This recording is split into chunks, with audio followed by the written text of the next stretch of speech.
Hej allihopa, välkommen till den här videon här på min kanal.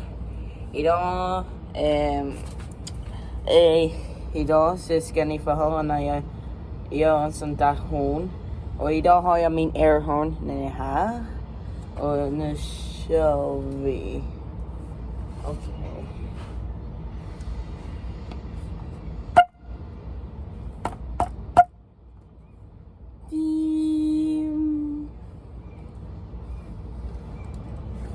Jag är lite rädd faktiskt för att om några folk är här.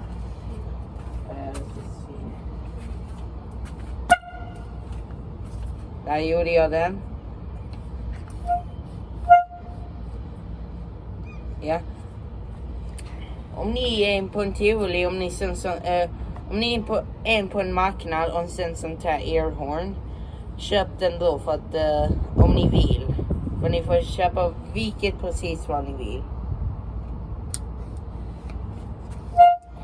Och jag kan ge er någon tips hur ni kan göra den så att den tutar och sånt.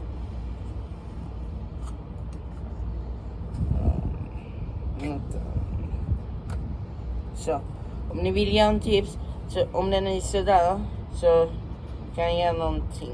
Så jag bara ta av den här bara.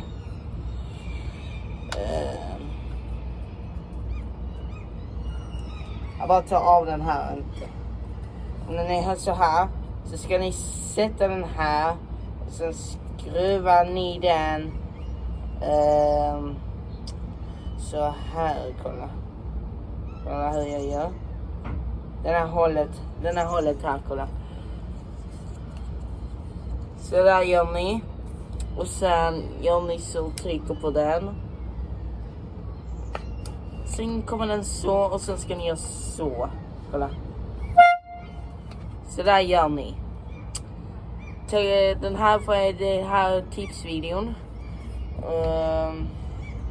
Så tack för att ni kollar på den här korta videon. Och vi ses i nästa video. Och glöm inte att prenumerera om ni tycker om ljudet den här.